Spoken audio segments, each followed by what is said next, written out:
Yo, what it do? Hey, how's it going? Good Hey vibes, good man, vibes. hey man, welcome to the platform. It's your boy Jay Reed.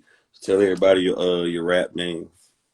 OMGs, I don't have one. If y'all could please bless me with one. I know Two Chainz had changed his. I forgot from what it was, but for right now you can Titty just call Boy. me. You said what? You changed it from Titty Boy to Two Chainz. Yep. City Boy. Yeah, I couldn't think of it right now, but for right now y'all can just call me Bree. It's Bree. That's it. Point blank. Purr, baby. Purr. Brianna Knight. Yeah, it's so glowy. That's my government name. But I guess when I'm on the streets and I'm rapping, you can call me just Bree. That's it. Maybe Bree with a three, two E's, maybe. I don't know. We'll figure it out. Hey, I got one for you. Cold Bree. Not Shit. you coming up with that. I'm gonna Cold three write this times down. Bree. Cold three times. Oh my fucking goodness, bro. I need to be consulted. Cold three times Bree. Wait, I like that code Bro, that three. shit's hard as fuck. That's a good marketing name. You as I good as your like name is. that. You was Yeah, you getting a profit. Yeah, when we do that, yeah, that's it right there. or you spell Brie backwards and flip that shit. Oh shit. Herb. Cold three times. They're gonna be like, who the fuck is that? Why is her name so long? They're gonna be asking why. And guess what? When they click on your shit on Spotify, they're gonna be like, now I see why she cold. Cause everything she spit, she fucking she freezing. Like, what the fuck? See, I like that. I like that. I like that. I like that. I You like gonna be that. the only person spitting fire, but at the same time cold as shit. Oh shit. That's a point. That is a point. That is a point. That is a point. I'm a baby. I'm a baby in the game. I'm just starting. I'm just starting. So these are things I gotta think about, you know? Like even that I think about like how black, and I'm like, what a concept. Who thought of Bruh. that? Thought of that. You know what I'm saying? Or even in Two Chains, like, was he just wearing a chain in the studio one day? Somebody was like, put two. And that's it. But the only thing about it is the fans so fucking stupid. They want him to have two jam chains on everywhere he go. Like, what the fuck? Are you serious? You serious? But let's get to it, man. Not you cussing out the fans. Oh my god. Where was you born and raised there, Bree? Wow. So I was born and raised in Spring Valley, New York, and we out here. I'm an hour from New York City, basically, essentially. Yeah, Spring Valley is full of Caribbean folks, 100%. Like I'm Jamaican, African American, so very much like that's the different influences and everything going on, and then also like going in between Spring Valley and then visiting family and friends within Brooklyn. So in and out of the city, and then in and out of the suburbs. Yeah. Now, where's your Brooklyn or Caribbean accent? Because I don't hear it at all. I'm dead. I do not have a Brooklyn accent, a Brooklyn accent or a Caribbean accent. No, not at all. Now, when I get angry, that's a different story. Like sometimes it pops out, but other than that, nah, it's chill vibes over here. If anything, my father is first generation of like being born in America, and I am. I guess yeah, I'm the second one. Yeah, I'm second. But even that, it don't really feel that special compared to the whole family. But yeah, so. No problem. Now, this is one thing I heard about Brooklyn women. Brooklyn women can fight. Now, I heard when Brooklyn women got them hands. Like, Brooklyn women and women from the Bay Area, I heard are some of the best fighters. Now, is that true? Brooklyn women know how to fight. 'Cause I heard y'all very aggressive No, now. out of Brooklyn now. Come on out. Here's how I like to explain it. I am 100% suburban, but there's like that 20% that's city. So of fighting concerns of the Brooklyn, oh nah, girl, I don't know. Now I hang around the ones who can fight. You know what I'm saying? I know a couple Brooklyn heads who can fight, but that's not me. It's all love over here. It's all love over here. It's all love. All chill vibes. It's all chill vibes. Always Bro, chill that could be a vibes. good rap name too, right there. Chill vibes. Chill vibe. Because it is chill. It's always chill over here. It's never an issue. It's never an Chilly. issue. Chilly. That's not you coming up with the marketing names. We're gonna have to talk after this. Not you. He said Bro, code I'm giving three. free gems. I forgot the other names, so I hope you wrote it down. I forgot the other names I gave. I think I said Cold Brew. So I'm giving out free game today. Now I also read something in Brooklyn. Like they got in New York got some of the dirtiest places ever. Now is that shit true now? That's hilarious. Wow, does New York have some of the dirtiest places? Not necessarily. I mean, It's there's a some. rat on every corner. I'm sorry to cut you off. They say it's a rat on almost every corner. That's how dirty that shit is.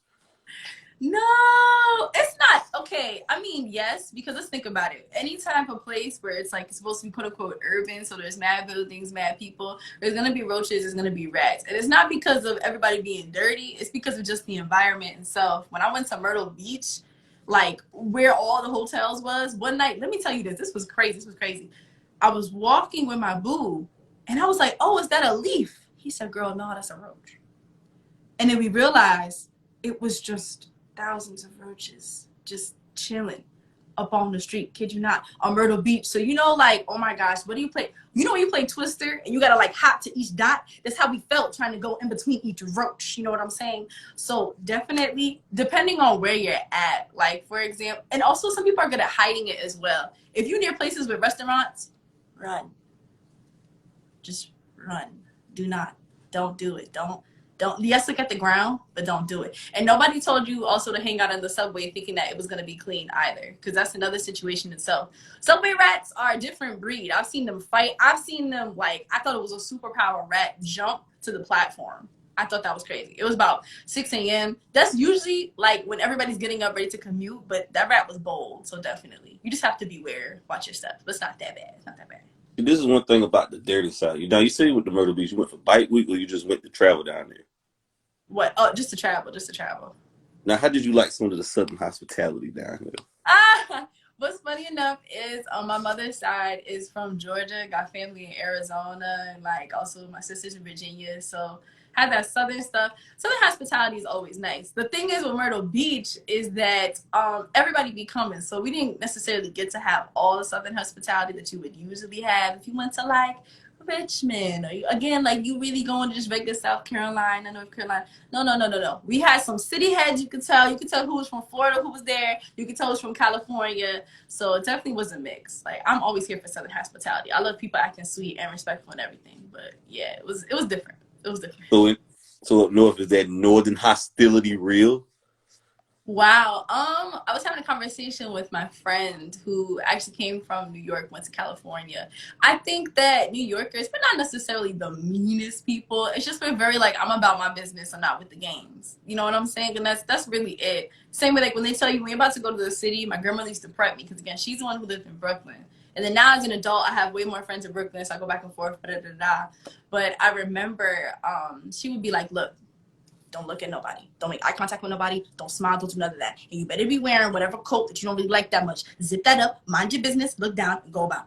Don't look at nothing. Somebody stop you. Go the other way. Keep going. Just keep going. And I was like, oh my God. But it's not necessarily the worst thing. I mean, like, compared to Southern hospitality, people can be sweet. It's just they got to know that you're safe. It's all about safety in New York because anything can happen. Have you seen like videos, memes, people just chilling on the subway? Every time I go to the city, I have a story every time. Whether it's me chilling on the subway, me going to Port Authority, me going to see my grandmother, me going out to a party, me going out to eat, me going to a museum. I always have a story. Sometimes they're good, sometimes they're bad. So it's not necessarily the worst thing, but When I seen the Joker shoot that person on goddamn that movie, when he shot them kids on the subway, I said, man, this shit crazy as fuck, bro. Like the subway in New York, Gotham City, it goes down. Like I'm I dead. feel Well, like you'll meet a crackhead or you'll meet a motherfucker who's a fighter.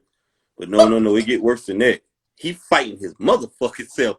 He fighting demons in his head. depends where you at. For example, I have family on Kingston Ave. Nobody told you to go to the other side. There's the side where you are fine. And there was the side where you touching with, do not be there. Do not go there. Do not, if you there, go grab your food and get the hell out. That's it. Don't try to, especially at night, there's certain places that you might not want to go. But that's anywhere that you bees at. You know where the trouble is, so you better stay away from the trouble unless you want some trouble. And that's it. So definitely with the sub, but again, the subway it's gotten better over the years. Remember, my mother telling me stories about because she grew up in Harlem, and just her saying that back in the day, oh hell no, you did not want to take no subway. You didn't want to talk to anybody. It was terrible. So they cleaned up a lot, especially now with the way the gentrification is working. All the white people taking over. There's barely. It's not as rowdy as you think going on. But again, depending on what area that you're at, definitely. We're gonna have a story about Harlem in a minute. We're gonna get to that later, but we're gonna keep it good moving right now. Now, a lot of people in New York, they ain't got their license too as well. Like, do you have your license, your driver's license? Okay, fun fact, I got my license literally a year ago or 2 years ago. But what's funny is, again, I live in Allen from the city. So I kind of needed my license, especially when my parents moved. We went from Spring Valley, where there was a bunch of buses, whatever, you take the train. Basically, I could go back and forth from the city, do whatever I want. To now being in Stony Point, where it's basically the middle of nowhere, I'm in the mountains. Like, yeah, you need a driver's license. But usually, if I were to just live in the city, oh, baby, yeah, I want to get me no license. For what? What do I need a car? Where am I going to park it? Where? In the air? In the air? In an empty parking lot that don't nobody knows so somebody can snatch my stuff? Girl, no. I heard No. down there in New York, they put like when you run out of meat, they put a parking boot on your car when you do that shit. Is that true? Um, Depends. Also, if you have other tickets that you're racking up, yeah, they'll put a boot. But usually you just get a ticket. Now it's an expensive ticket. I'm talking about it's an expensive ticket. I haven't gotten one. My partner hasn't gotten one, and has my father has gotten a few. But personally, me, no. But even then, I don't like to drive through the city. I'd rather just take public transportation if I can.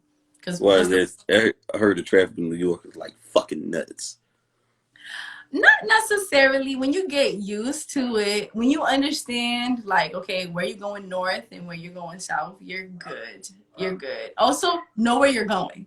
I know a lot of my friends would be like, let's just go to Times Square and have a good time. No, know where you're going. You can search it up on your phone, use that. There's also, the thing is that with transportation, if you don't know where you're going, some people can take advantage of you. I've had it where I've been in Port Authority. I was coming from university to go back home, so you got to cut through the city. And I thought it was nuts that this guy was sitting by where you could like basically get the directions for stuff or like where you're trying to go. He was like, hey, yo, bro, I'll help you.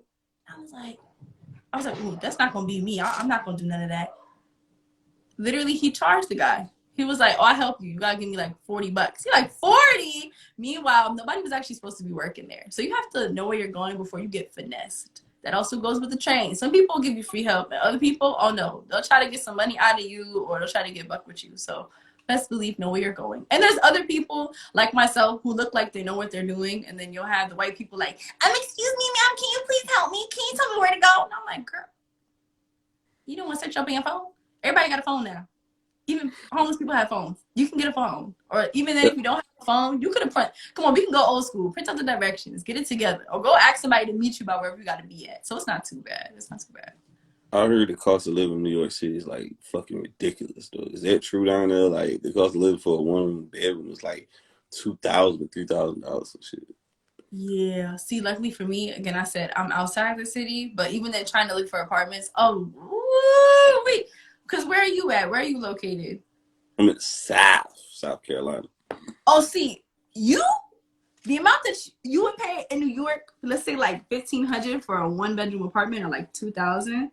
I came by you, I could give me a whole house. Oh yeah, no, it's wicked. It's wicked in the city. But it's also, again, like I said, because of gentrification, how like white people are coming in, so they're raising the prices, they're kicking out the black people. And that's why you have a lot of black people trying to go down south now and more people trying to go upstate. Like where I'm at is quote unquote upstate, but it's so expensive. Like it's one of the expensive counties next to Westchester County, where basically the rich people, like for example, Mary J. Blige used to have a house in Rockland County. Chris Rock used to have a house in Rockland County, and on top of that, he would send his kids to the day camps in Rockland County. That's how you know the county has money. So yeah, no, New York is expensive, but if you can make it in New York, if you can live in New York, or you can make it anywhere. I mean, I guess. They say also got a high homeless rate. LA and New York got some of the highest homeless rates in the world. Oh yeah, that's another thing. Yes, but it's also like the resources available, also the stigma around homelessness, and again the wages. The wages are people need to increase it. How are you gonna have people having to pay $3,000, $2,000 for rent, but then you only paying them $10, $11 while they're working? That's just not How the human hell being. they make it down there? They got roommates or what? Yeah. People, right? People in our age bracket, 23. Yeah, everybody got a roommate. Everybody got a roommate, and they have a roommate to the roommate. So they have somebody that they share in the bedroom with, so that they can split that, and they also got 6 other roommates to split that as well. Yeah, that's Damn, usually how that goes. Yeah. So. that's interesting. And one of your freestyles, you talked about colorism in the industry. Like, what's your thoughts on that? Oh wow, he said let's jump in and make it juicy. I feel that people favor light-skinned people over dark-skinned people 100% of the time, especially when it comes to women. And I also think that there's this thing, especially myself, like first coming in, just first off, doing rap is a whole other conversation. Being a singer already, people looking at you like, oh, the dark-skinned girl, what you got to prove? Versus you'll have somebody who looks, quote unquote, she's closer to European standards and whatnot. She light skinned, she got her 3C hair, no hate and no shade, whatever. But they'll be like, oh, honey, what are you gonna sing? And I'm sitting here like, well, the hell. And then sometimes you don't even end up singing that good. So I do feel the music industry people favor light skinned people over it. I feel that it's also changing because then we also have to think of what you call it, fat phobia too. So for example, if you are a larger set light skinned woman, you might be a little held back versus the regular skinny light-skinned woman. You feel me? So there's different levels to it when it comes. Now, for example, Lizzo was fighting both colorism and she's fighting fat phobia. She is a large black woman who looks predominantly black. There is no question. And on top of that, she's fighting everybody's stereotypes of her having to be an R&B artist or is she a pop singer? No, she does it all. And even then that goes into it. A lot of people feel that black people are supposed to only sing R&B when in fact, like, it goes all around the world. We do everything. We the ones that started everything. So what are we really doing here when we try to pinhold like people? And I feel that people especially do that to dark skinned women, especially. So Yeah, I agree. I agree on that. I mean, Lizzo ego is like enormous. Like her ego is the size of the state, like the Twin Towers. That's how big it I is. Like, mean, but think about it. If people were making memes about you daily, had something to say about your body daily, had something to say about your music daily, you wouldn't have to have that much confidence. Or then you would feel like you want to die. I think people don't understand the power of social media enough. I know you that know it what seems people need to easy. do? What? Turn the damn phone off. You know what's Turn your funny? shit. Turn this shit off. Tyler the Creator, he said that. Close your screen. I laugh at it because I'm like, yes, but also 50% is it's still there when you open the screen. And because of COVID, think about that. Right now, the only way you're having contact is through a screen. So you gotta open up the screen. And then even then, when you think about it, it's like you don't have to respond to what people are saying, which is why I get close the screen. But also again, like I can't imagine you have everybody saying something about you. That's a lot to deal with. So it's like, yeah, you gotta have a super duper big old confidence to deal with that. You know what I'm saying? Or you could go along with the jokes. I know some celebrities go along with the jokes and they repost the memes like, girl, me too. Like I got a big ass forehead. I'm about to make a meme about that. Like, you know what I'm saying? Like, let's all laugh. But it's hard when you feel like you're the joke. And already people are already laughing at dark-skinned black women. So it's like, it's hard for you to kind of be soft with that when your whole existence is you fighting that. And then when you finally make it to a platform, people still have something to say. It breaks your heart. So my heart goes out to her. My heart goes out to other dark-skinned black women trying to do the damn thing. Because every day is a fight. We have to fight to touch the mic. Now we have to fight to get the stage. And now we have to fight to say that we're enough to even just like sing, just to exist. It's too much. So I 100% get it. I remember I heard a quote from Matthew Knowles, Beyonce's father, former manager, is that too. Mm-hmm. He said 95% of the women who on the charts are light skinned. And at an impact in the industry as a singer were light skinned colored women. Now, me personally, I blame this. I also blame this on the rappers because every time a rapper talk about he want a yellow bone, red bone, camel, yellow bone, yellow bone. Child. But then, even then, when we think about that, that truly stems from slavery. I was doing a research paper. I can send y'all the papers. I'm not like a conspiracy theorist, I promise. This was my whole thesis for college. Anyways, studying the blues, and just thinking about how a lot of black men, when they first got out of slavery, think about this. Massa was choosing your wife. You free. Now you like, I can get anybody. And now you're trying to figure out, who am I in this world? And a lot of it is compared to whiteness. It's equated to whiteness. So how do I get close to being a white man, but I'm not a white man? How does he feel that he has power? Well, by his money and his women. So a lot of that comes from there. The closer that you have a partner that's supposed to be light skinned or closer to white, the more power that you have, the more elitism that you have. And a lot of, especially rappers, don't understand that colorism within that comes from there. And even then, a lot of them will call it just a preference. Like, nah, I just like my girl light skinned. But when you look at the reasons why, you're like, that's not a preference. That's just stone cold colorist. That's also anti-black within itself. People's mamas be looking just like me, just like yourself, but then they be like, nah, I just want a yellow bone. And you be like,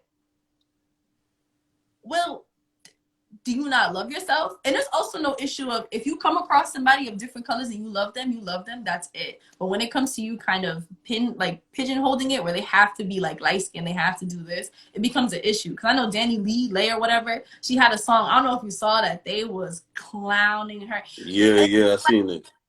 It's like, one, she was blackfishing 100%. But two, it sucks. Like, and nobody's giving enough commentary on it that the baby literally had co-signed her. So you knew that your girl was gonna drop a song like this.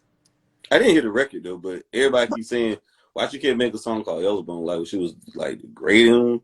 She's saying like that color ain't cool. Like we was like, I ain't understand it. Like the internet Like, is.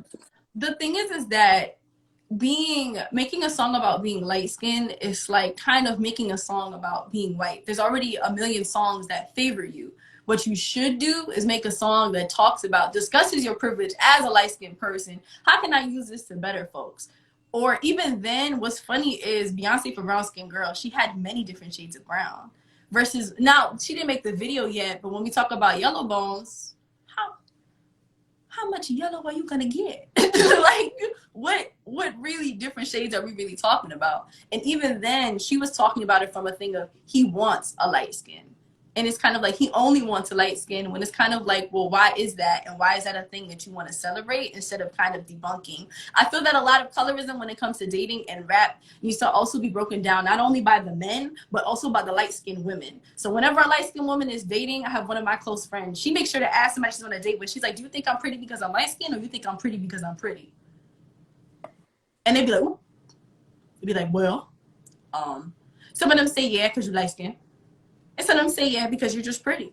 And even then she'll keep egging them on and asking, well, why do you think I'm pretty? Kind of making sure that she's checking that privilege and making sure that it's understood that you can't just like me because I'm light skinned. You got to have something else to bring to the table. So we're not sitting here being anti-black, calling it love when really it's something else. I just feel like the internet doing internet shit like the internet does. People ain't got better shit to do with their fucking lives. I just feel like it's a song and people like what they like. But I just want to say beauty doesn't have a color, and beauty is in the eye of the beholder. Definitely, yes. It And, definitely is. and another person I feel like who don't get enough shine, I guess because of the color of her skin and maybe issues with her weight fluctuating, it's Kelly Price. Not you bringing up my favorite person. Kelly Price steals my I love Kelly. Bro, first off, it was a combination of her being dark skinned and her being a larger set woman. You know how many hits she wrote for Diddy? How many hits she wrote for people on the radio? Even oh yeah, I know. She worked with R. Kelly. Yeah, come on now. So many things that she's done, and people don't know her because too afraid to put her on the screen. Think about that. People too afraid to put you in your own music videos because of the way that you look. So it was a combination of, yes, being a dark skinned Missy Elliott had the same problem. Sorry to cut you off again. Missy Elliott had one of the same problems. True. She's one of my favorite people. Totally the inspiration that I have for the track I just recently released. I just did it, and I said, you know what? She giving me Missy Elliott. She giving me some of that I can't stand rain type shit. That was the goal. Because I feel like she's so important when it comes to thinking. One, me dipping into the producer world, she's so important. She's a black woman that helped us put our foot in there, right? When we think about producers, because who else can you name that's a woman producer that you know off rip at the top of your head? Besides Missy, the only one. Right? The only come up, but it's like still, she's amazing. And then she would also sing on her own records, and she was rapping. And people don't give her enough credit where no, Shorty could sing, and she could blow out everybody. You know, BBWs, let's go. Yes, for open book. Yes, like you know what I'm saying? It's giving that Missy Elliott did what she had to do, and she's still not getting her roses and her flowers. And what's crazy is that she even made her own lane for music videos. You know you wanted to watch the music videos. You know you did. Well, I won't say that. I would say that early, well, she had her own style. She put her own signature touch in her and Timbaland or whatever. But the 90 videos and the early 2000 videos was dope because they actually had a plot and a theme. They actually had a message with the video, and they went with the song instead of you see ass and prop guns and bullshit. So, it's crazy because when we think about this TikTok culture and Vine culture, I feel that a lot of music video selection, even for myself, when like doing like this record that I have, people's attention spans are slow. People got very short attention span. Nobody want to listen to a whole album. They just rather listen to a single, so a 2-minute song or a minute song with a hook. and the catchy hook, they're just moving on to the next shit. People attention span short. But I feel like, don't you feel like with the quarantine, with the lockdown, do you feel like artists like Missy Elliott, top tier artists like the J. Cole's and Kendrick, you know, their value was getting placed back. They're finally getting their roses because now people are really sitting in. They want to listen to music, what's really going on in the world. Mm. I feel that it's a 50-50. Part of me feels like people will give roses, but they'll only give roses because they have the time to give roses, if that makes sense. Like you said, people are sitting inside and they're listening. But it's also a thing of like, okay, so when this whole everybody let's be woke phase goes away, are you still going to be listening to the J. Cole's and the Kendricks? There's a lot of people that say that they like conscious rap, but if we weren't talking about everything going on in the world, would you really want to listen? Or if the Well, beat doesn't bump, do you really want to listen? If you didn't get put on by the what you call it, by a friend of yours for the artist, would you actually listen? Would you be searching, or would you just be listening because everybody else is listening? So that's how I kind of feel about those two. And even then, those two could be better because I know that J. Cole had a whole thing with Rhapsody, and also Kendrick Lamar. Somebody reminded me, it was crazy enough that when they were having the whole thing with XXXTentacion, whatever, and R. Kelly, and they were trying to take off their music from streaming services. I don't even remember this. Kendrick Lamar was like, "Then you can take off my music," and it was like, that don't really align with anything that you were talking about in your song. It's the only thing questionable about Kendrick and J. Cole with the whole Rhapsody thing kind of being tone deaf. Those are the only things I'd say off those two. But usually their content is pretty good. So when people say conscious music, everything is conscious. It's conscious anything that's coming out your mind. I uh, it's kind of like when people say they're on a diet. Everybody's on a diet, but everybody not on a healthy diet. J. Cole and Kendrick, they rap about, I would say, politics. You know, they're just more of a lyrical rappers, like the Talib Kweli type style rappers. They're just more of yeah, a lyrical sense. You talk about politics, the government. They're not talking about strip clubs, and they're not talking about the trap rap, which is a totally different genre right now. But it's I, true. I understand where Kendrick came from because he felt like with the R. Kelly situation, how can we judge him when we got other artists who did exactly the same thing? They just ain't got caught. And what's funny is that everybody needs to be held accountable. I was saying this to my mentor for my internship. I find it weird that people within the music industry, remember I was sitting during another internship and somebody I asked, like they said that, oh, well, there's this person I worked with. They're not necessarily the best person in the world. And they said, but anywho. And I was like, wait, why don't you give us the name so we can avoid them? If you know that they're a predator, you know that they're a shark, why don't you put their name down? I feel that people knew what R. Kelly was doing, but they didn't want to actually say his name because they have dirt on themselves. I don't believe that he's the only pedophile who is up in the music industry. I feel like there are other people who are complete predators who are definitely protecting him. That's what I feel about that. Well, also the R. Kelly situation, it's kind of funny to me how the people work in the society. People are so capricious that any moment they can flip on you just on the drop of a dime. They'll Yeah. love you, then they hate you, then they love you again. You see what I'm saying? People are very, very up and down. In the 90s, when people needed hits, in the 2000s, when people needed hits and they need songs written, who did they go to for the hooks? When their Yeah. careers were on the line, when you was in jeopardy, when the label threatened to drop you and you needed that hook, who was there? R. Kelly was there. When you It's needed those songs written, who was there? R. Kelly was there. R. Kelly made RCA a lot of fucking money. But now, because he's down and out, everybody's saying he's a pedophile. Everybody's saying fuck R. Kelly. He a piece of shit. They just riding his way. But these same allegations were going on in the midst of his career at his heights. yep. They didn't say nobody said nothing. Nobody said nothing. Even then, think about it. Like it's the fact I was watching the Boondocks the other day. Think about this. They had a whole episode dedicated to R. Kelly pissing on a child. And nobody thought, well, the fact that we had that on television where somebody has to talk about it, nobody thinks that's real. Like, and then They even then, just failed to the sketch. like even then, yes, they brought up how black people just gonna bump the music and that's it. It doesn't matter what he did. And that's what we're facing a lot now, which is why a lot of people are talking about cancel culture, which I'm like 50-50 about. Because we can try to cancel people, but let me tell you something. When I asked people, I said, are you gonna bump R. Kelly at the barbecue? And they looked at my face and said, yes. This is why we can't cancel nobody. This is exactly why we say that we want people to change. When we hold them accountable, we don't work as a collective group.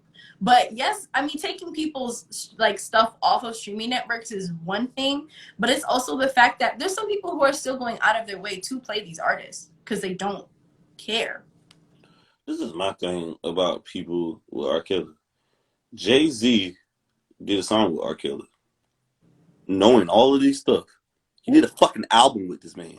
Ooh. So if R. Kelly's guilty, why shouldn't we cancel all the people who did a song with R. Kelly? They're just as guilty, right? I've thought, you know what? I thought of that about Jay-Z artists. Jay-Z with fucking Foxy Brown when she was 15. Foxy Brown came out like 14 or 15. Literally, there's a lot of people that say that he was grooming Beyonce, that he met Beyonce when she was underage, and then they finally put it out there that they were dating and whatnot. I think that's he's already shaky as it is for me. He's shaky as it is. He did a whole album with R. Kelly. They did 2 albums, matter of fact. They did The Best of Both Worlds, and then they did another album together. They did 2. They did 2 albums together that did bad. That flopped. They did 2 albums together. You mean to fucking tell me we canceling R. Kelly, but why now we canceling Jay-Z? Because everybody sucks Jay-Z dick. Everybody kiss Jay-Z ass. I mean, they're licking his fucking scrotum. Like, oh my goodness. They're just licking his, oh my God, they're cocksuckers. They're just Jay-Z cocksuckers. And everybody kisses Jay-Z ass, but nobody says this shit. Why ain't we canceling Jay-Z? It's rumors that he was having with underage girl, Foxy Brown. But nobody is saying this because they're scared. Hello. That's crazy. And even then, when we think about it, just Jay-Z himself, he's done some good, but he's also done some wrong in itself too. He also has a lot of work that he could do. And then I was watching an episode or something, or it was a tweet. Somebody said, well, where does the room for redemption come? But then it makes me feel like, well, where's our boundary line? Like, do you allow, like, for example, like you brought up a good question. Should we still support Jay-Z knowing that he did do collaboration albums with this man, knowing he had those all the other artists who collaborated are Kelly. So what about the other people? Y'all go on these interviews and saying he's a piece of shit, but you knew he did what he did. You knew he married Aaliyah when she was about 14 to 15 years of age, and he was 28. You knew this shit. You knew this. But you still decided to work with him and take songs from him. So you're just as guilty, right? No, I don't want to hear all this. People just kill me with this shit because it's kind of. It's a passive culture. Think about that. There's a lot of people when they do music because they want to make music, and they say, "Well, somebody did this, but I'm in the booth because I want to write this track." Now we're getting to the point where people are accepting that you must accept the artist also as a person, and if you don't like the person, well, then perhaps we need to step away from their music. And that's difficult for some people. Why can't we do separate the art from the artist? I like R. Kelly music. I don't agree with his personal decisions. I think he needs help. But what R. Kelly did, Hugh Hefner was doing too. Elvis Presley married a 13-year-old girl. I believe he was having sex with a 13-year-old girl. Yeah. And exactly. We have a lot of.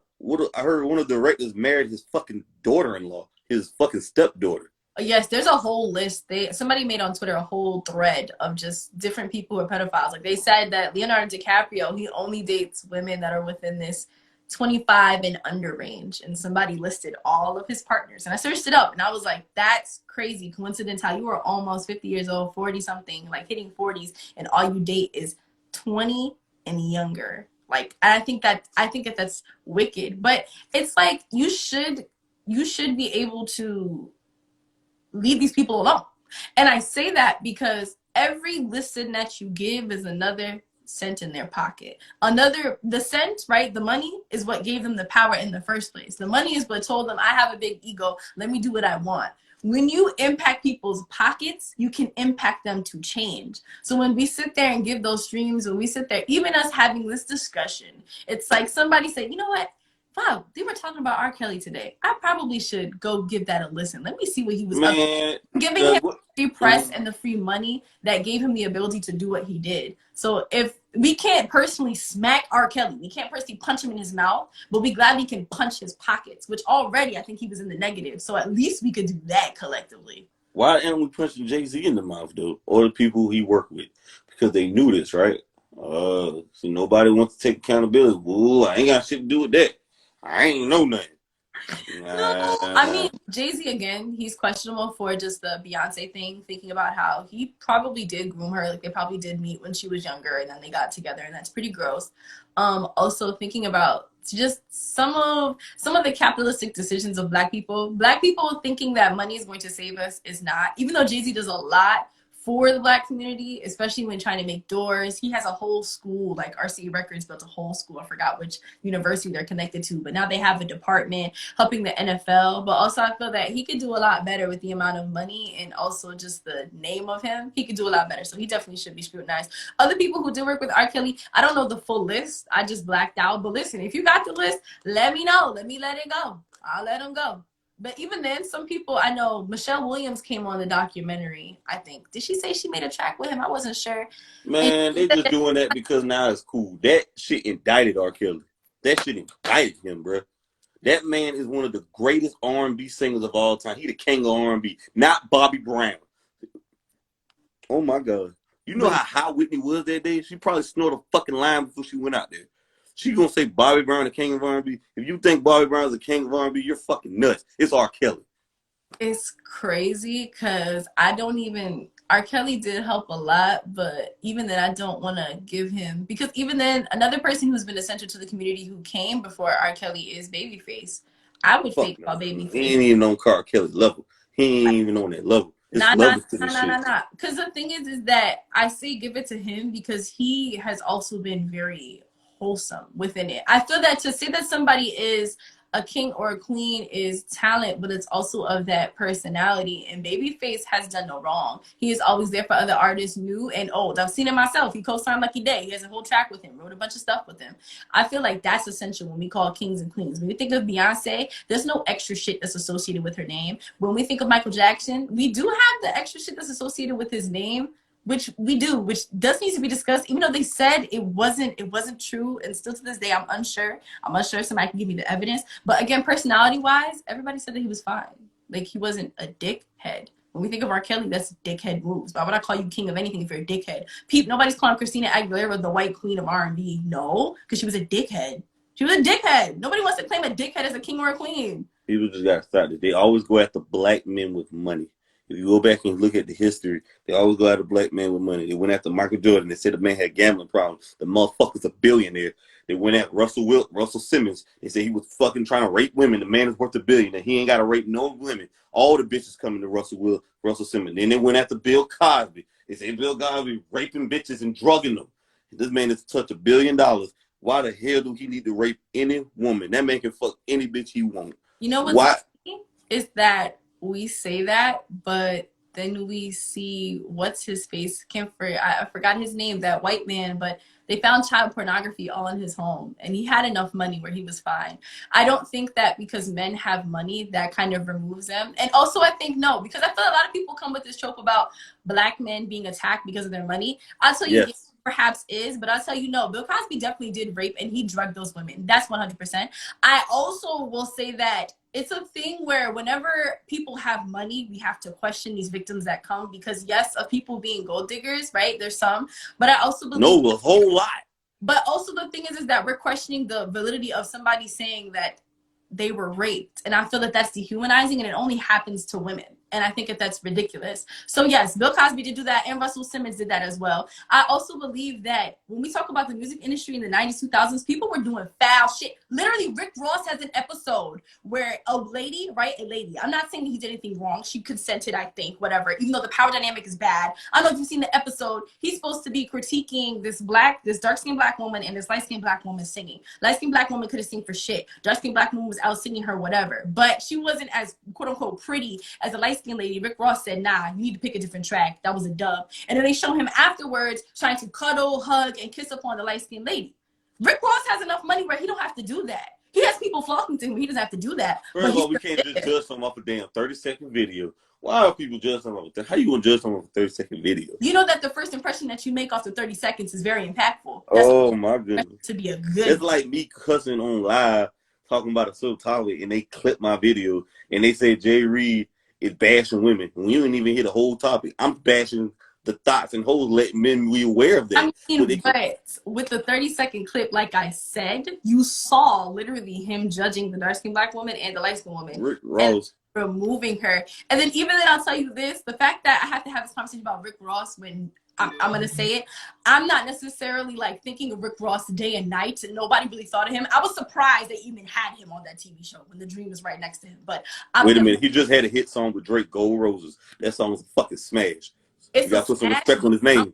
I'm going to tell you that Rick Ross, I'm not necessarily like going to be like, I need to listen to that album. I listened to a Meek Mill album. And I like Meek Mill before I listened to a Rick Ross. I know what I'm saying. Meek hotter than Ross. But Ross got a song with Gold Roses with Drake. That shit was phenomenal. But my question becomes, but whenever Drake puts out something, it's a hit. So it didn't matter if Rick Ross was. No. We can't use that shit no more. I'm tired of people saying that shit. The Drake stimulus package is not there like it used to be. The Drake stimulus package ain't there like that. Drake can't save everybody's career like he used to. It ain't happening no more. It still is, because you know that it's a good song when he's there. So it's like to kind of say that, yes, Rick Ross was the track, like, good for him, but also, like, it was Drake. Find me, I guess, like, if he gives me another hit that involves mainly him, Rick Ross, mainly him, within 2021, then sure, we can come back to this conversation. But for now, it was Drake that made the track. Drake. 100% Drake. That's it. Whenever Drake has it, it's a cosign. And also, yeah, he's the bomb diggity. So Rick Ross being on there didn't make a difference. They could have put anybody on there. You also said Lauryn Hill battled colorism and winning freestyles. I seen. Yeah, Lauryn Hill is important. I feel that when we think about colorism and the way that we treat artists, people called Lauryn Hill crazy, and she wasn't crazy. She was really talking about everything we're talking about now. Especially it came She was a little wacky. She probably was a little wacky. I mean, she was a little wacky. I mean, like, I don't know. Because when we think about the MTV special, I know a lot of people reflect that. I know her being late to things, that's kind of wonky, but I'm dead. But even then, when we think about these things, it's also like, I don't know. Think about the things she was talking about. The fame didn't matter, all this different shit. There's things working behind us that are kind of impacting people. And even then, when we think about mental health, when it comes to black artists, it's like, okay, so y'all calling her wonky, but who's getting her the help? She gave y'all the best album that all of y'all seem to reference. Men, women, non-binary, in between. Yet, where are her goddamn fucking roses? Nowhere, but she fucking deserves.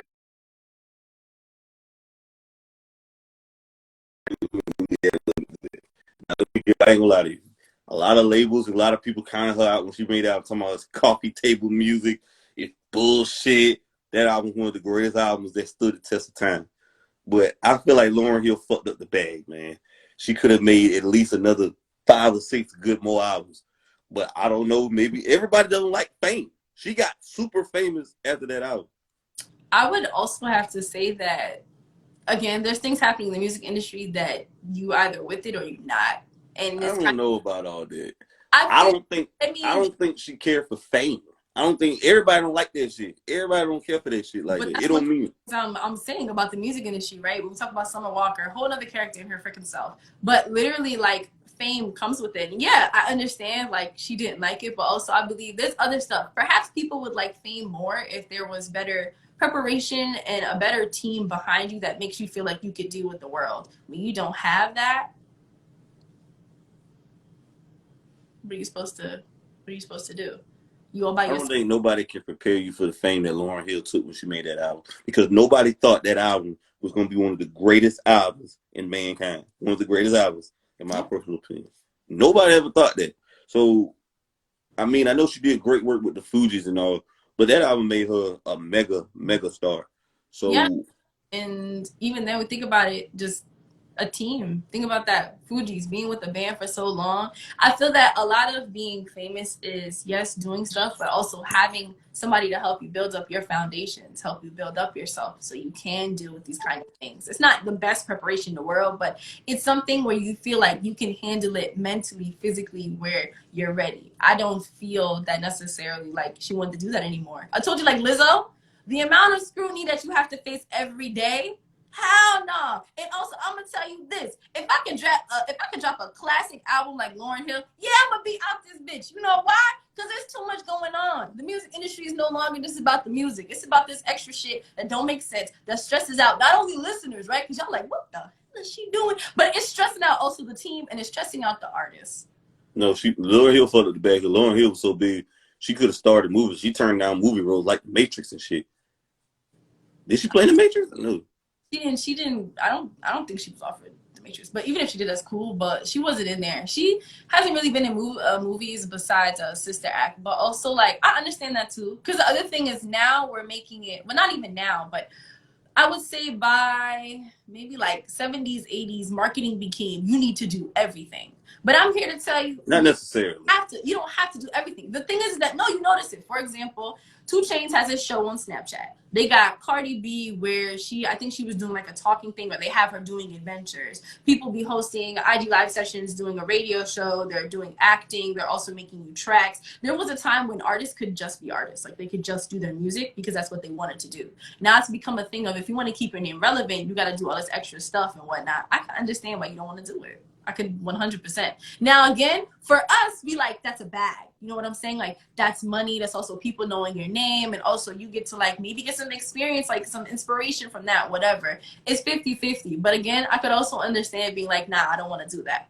Especially when you feel like you already have a classic. I can understand it. If Frank Ocean left us for Channel Orange, I know people are going to be mad at me. I wouldn't have been mad. He gave us Pink and White, which was pretty good. I still feel like Lauryn Hill left a lot of music on the table. Mm. Like R. Kelly, we go back to R. Kelly. R. Kelly has several classic albums. If R. Kelly would have stopped after the R album, I would have been disappointed. I'm like, dude, he could have kept going. Like, once you that hot, you got to keep going. You can't leave while you hot. That's how Mace left. You can't do that shit. I'm dead. But again, it depends on also your version of success. As listeners, we're like, give me consumers. But when we think about artists, it's what you want for success. Some people, they don't necessarily want all the likes. They just want to make music. Some people want to make music. And then some people also want to make music and make a bag, which makes the music change. Now you got people going by formulas, which is why, right, you talked about club culture. A lot of musicians will be like, I only make club music. That's all I want to do. And then you'll have other people be like, nah, I got to say a word to people and whatnot, or this is my image that I want. This is how I want to do it. It depends on how you define success as an artist. And I would love to hear what Lauryn Hill defines as success, because I feel that the same way that Dave Chappelle, like remember when he walked away? He walked away. He said, these white people is laughing at me. I don't enjoy it. Even though now he's stuff that's questionable as it is. But he walked away from that because he had his I don't know. Mm-hmm. You know? Well, with the Dave Chappelle situation, I say when they do with the black, they say he went crazy. They say he was smoking crack. The man said he was doing cocaine. The man said he was killing his wife. He was suicidal. So, you know, they do this with black men. They always do this with black men. I don't know why he turned down the money. I don't know what was in it. I mean, hey, I wasn't there. Maybe he was tired. Some people, maybe he felt like, I got enough money. I'm good. He has interviews that he's done. Cause I read up on it. I watched the Chappelle show and I was like, yo, I gotta know why he left. It was just basically he said that white people was just laughing. Like the joke was meant to, yes, make you laugh, but enlighten you, to make you think. Especially with, I don't know if you remember the minstrel show sketch, which was very, very hot at the moment. Me being us being itty bitties at that moment, right? But the minstrel show sketch. Do you remember that? Where they're supposed to be like in. Do you remember that? They're like, I think they're in an airplane sitting there, and then like he looks like literally a character from a minstrel show, and he's supposed to be poking fun at stereotypes. He said when he actually recorded that, he had white people laughing.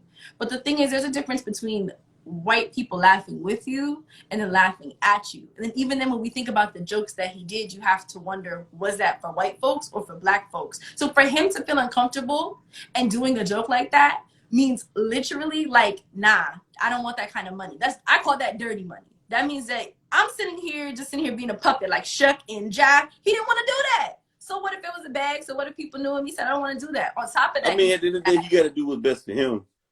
And maybe you felt like he made enough money, because I'm sure Dave Chappelle is good financially after doing those shows. But I don't know, man. I just feel like money is money at the end of the day.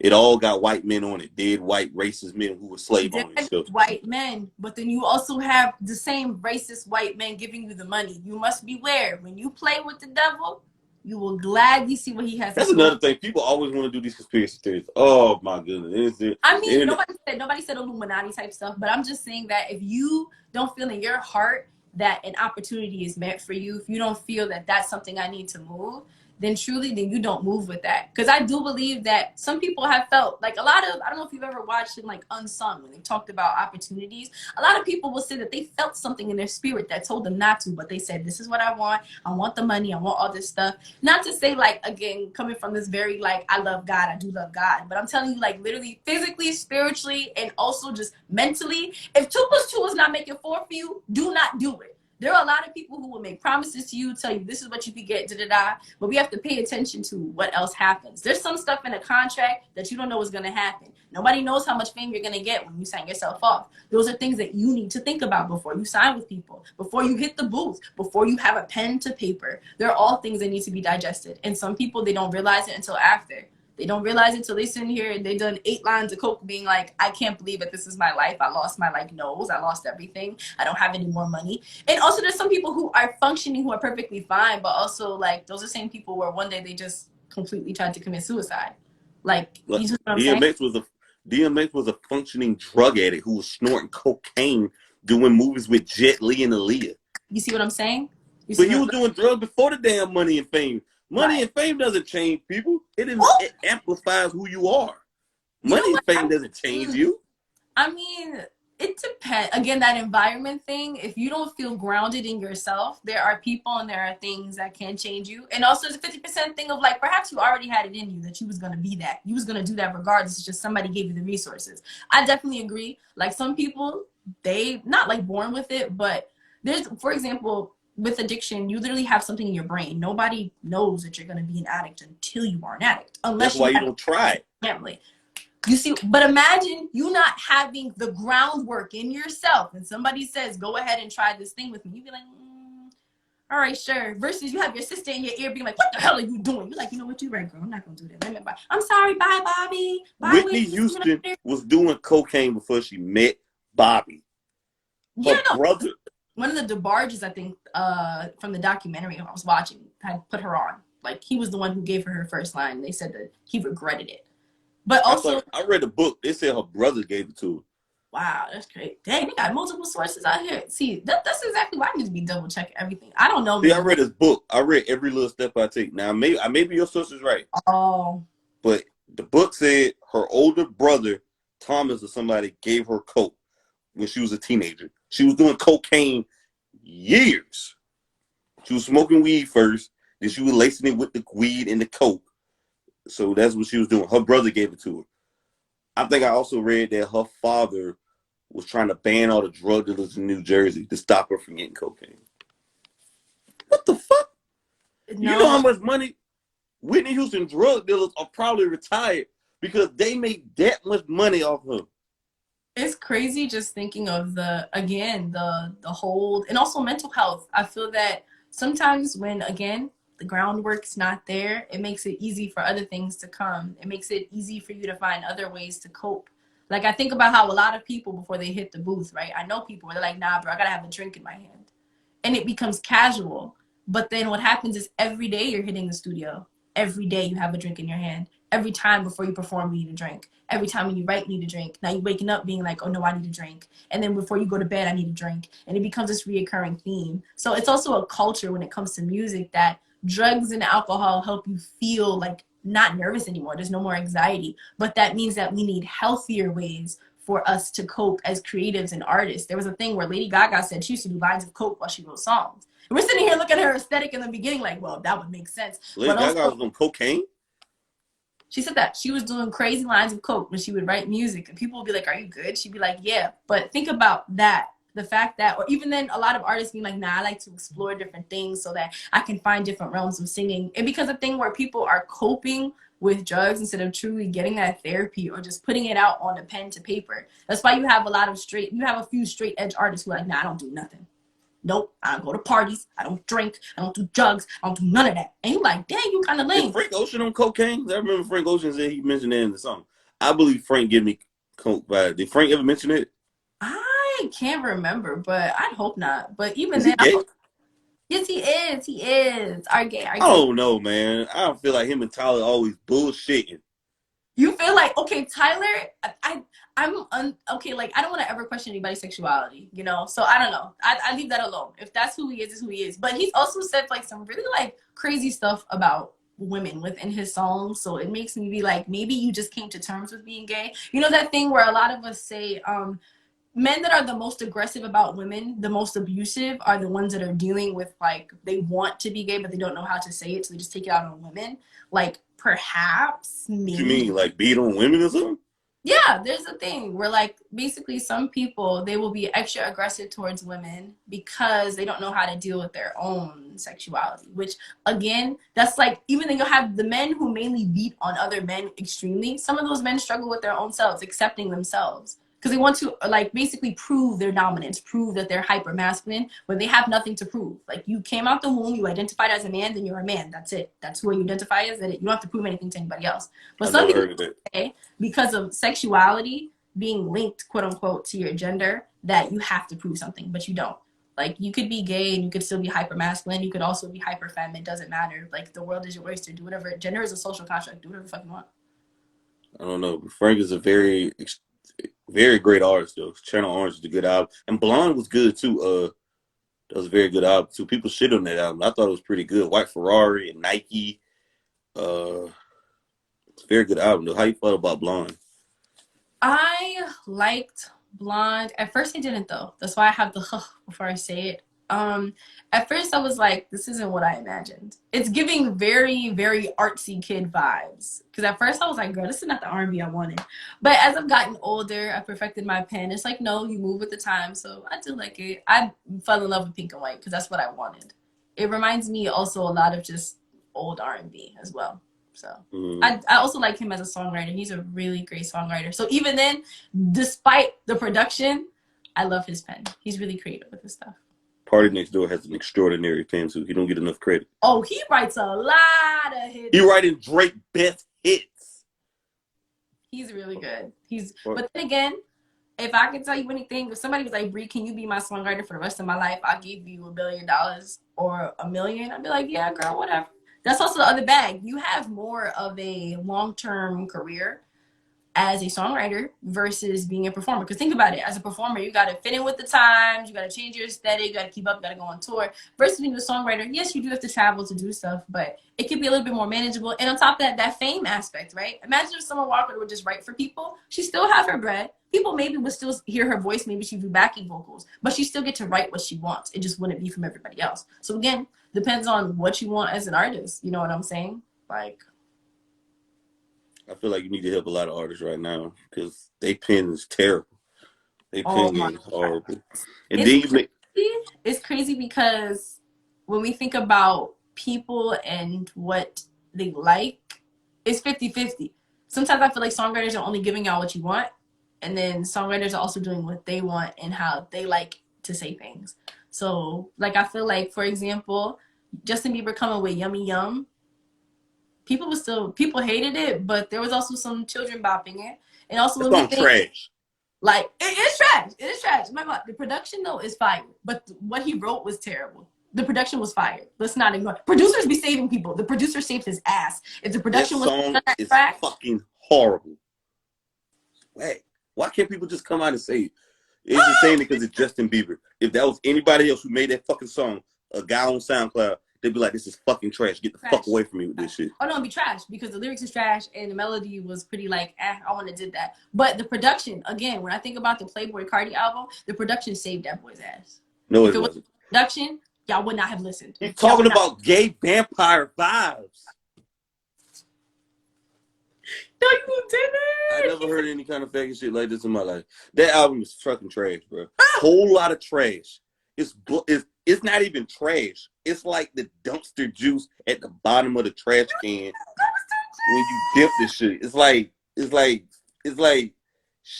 ass wipe. The album's ass wipe, bro. That album trash, man. I couldn't understand anything that he was saying until like I did a challenge with my boo and I was like, yo, let's try to figure out what he's saying on the song. But even then when I heard it, I was like, here's my thing. Did I even want him to say anything on there? Because the production made me feel like I want to go work out. The production made me feel like I want to fight somebody.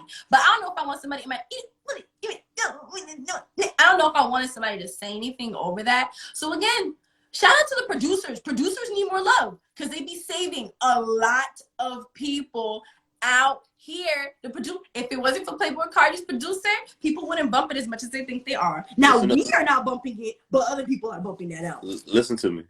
You forgot somebody. The middleman in this shit. The goddamn engineer. He saves motherfuckers' asses. You know what? You are very right. Engineers do be doing what they have to do. Little Baby and Future are successful because they found the right engineer that can cultivate that sound. It's not necessarily about the beat. You got to find that engineer who can make the sound that is distinctive for you. That is very true. They said, gay vampire, that's a note for me. I mean, that's the joke. That's the joke about Playboy Carti. I don't know, man. I don't know. I don't really pay attention to him, but I also don't necessarily listen to his lane of like rap, even though I do like Uzi, but it's very passing. I don't listen to him like every day, like in my ear. It's very you know, like when you want something to work out to, you want something to get excited, like, oh, I'm about to go party, I'm about to go on IG Live. Yeah, it's something like that. I wouldn't listen to that every day. You feel me? No. Like that's not. There's a song for every moment. There's a song for every time. Like nobody wants to be in the club dancing to Jasmine Sullivan, Bryson Tiller, Insecure. You know, like you want something that you can truly dance to and not think about what's going on. You wouldn't listen to March Madness by Future and you can shake your ass and your girlfriend can tap you on the ass and shit and say, go best friend. You wouldn't listen to shit like that. You know what I'm saying? And again, for us, we don't listen to it every day, but there's somebody who listens to it every day. And then even then some of those people don't understand there's a time and a place for everything. Like, you know what I'm saying? When you have a family affair, you do want to put on Jasmine Sullivan in the background. You don't want your mama sitting here listening to Future up in the car with you where they cussing. You don't even know what's going on. You feel me? There's a time and a place for everything. So I do believe there's a lane for people to make stuff where you don't understand it. It's just that the amount of love or press that we give for these people, we need to give it to people who are actually also saying something, who are also doing something. Everybody deserves, like, I guess, the same praise, but also that means that we need to level up on how we're praising other people. Like Rhapsody deserves way more love than she gets. No Name deserves way more love than she gets. But here we are having this conversation where Playboy Carti's in everybody's mouths, but then people are like, who the heck is Rhapsody? When it's like, what are you doing? I'm not a fan of none of them or Tierra Whack, me personally. The music ain't hit for me. Playboy Carti make music for white people in raves with the goddamn circle with the colorful beads around their neck, and they about to do a whole line of cocaine and pop Skittles and shit. No, you said the rave kids? The rave kids? Yeah, where they get the little glow in the dark shit, and they be in the fucking cotton fields and shit, and they just get drunk, and the guys get drunk, and they take advantage of a drunk white girl type of shit. They make music for that. Oh my God, why did you paint that out like it's really personal? That's crazy. I mean, like, I don't know, again, there's a time and place for everything, but even in the music, like, I've been to a rave before. It was a clean rave, but at least for me, even then, raving is a whole different thing. That's a whole different kind of, like, vibe, music, dances, clothing, but literally the music there, nobody was saying nothing. They just had the beat going. I wasn't listening to the words. So the fact that Playboy Carti like did that, I guess finesse it, but also like I'm not bumping that. But again, we don't know who his intent is. You know what I'm saying? Some artists be like, yeah, I do it for the black people. But when we look at your demographic of who's buying your tickets, it's not black people. So those are things to think about as well. As a listener and also just trying to stay in culture, what is the intent of artists? Who are they trying to reach out to? Who are they trying to appeal to? Like when I released when I have this recent video of me, Missy Elliott, I'm talking to black people. Like that's who it is. The fact you said super duper fly, the rain, I said, yeah, that's who I made it for. Somebody who understands the reference. Now the white kids who are looking at me like, what is this song? I like it. I didn't make it for them. I'm glad that they like it, but that's not my intent. Versus somebody else like Playboy Carti, I don't know what his intent is. I don't know if he's trying to reach out to the white demographic or if he is trying to reach out to black people or he said, fuck that, I'm just trying to make shit that everybody bumps. The worst part about this shit, people are defending this shit saying, you gotta let it grow on you. Man, you need to throw that fucking album. You need to delete that shit off all musical platform DSPs. They need to take that shit and burn that shit.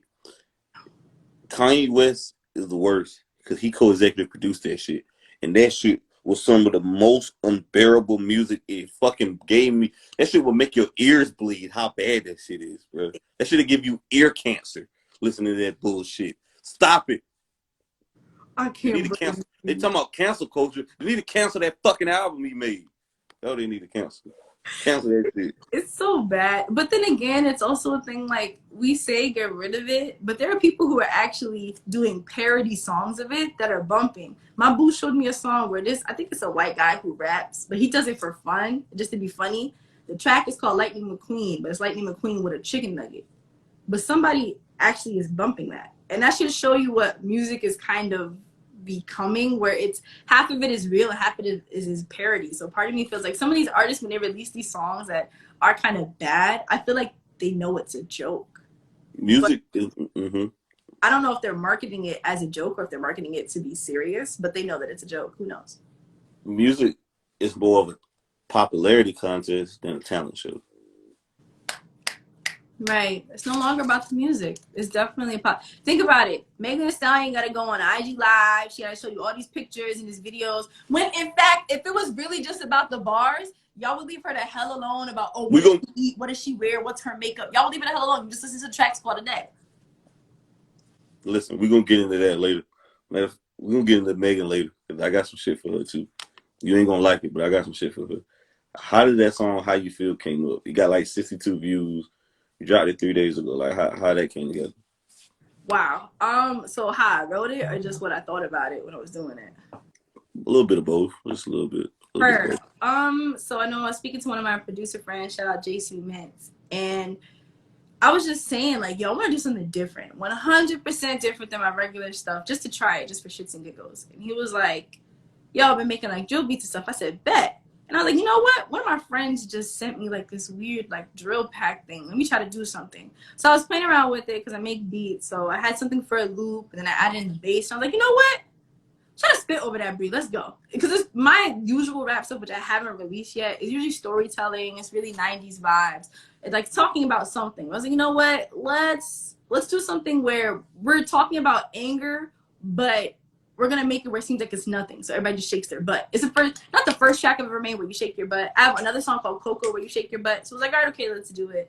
When I was writing it, I was like, let's just have flow. The second verse I actually wrote first for a freestyle. And I was like, who can I mimic that has really like a fun flow that you want to listen to? So I was like, Snip, Snap, Snapchat, whatever shit. And I was like, you know what? I'm going to keep doing that. But let me try to throw in a couple bars. That's how that went. And then I wrote the first verse for it a couple days later. My favorite bar from it is quick wit, pent up wit. It's like pent up like a virgin, quick wit, yet under pressure combustion.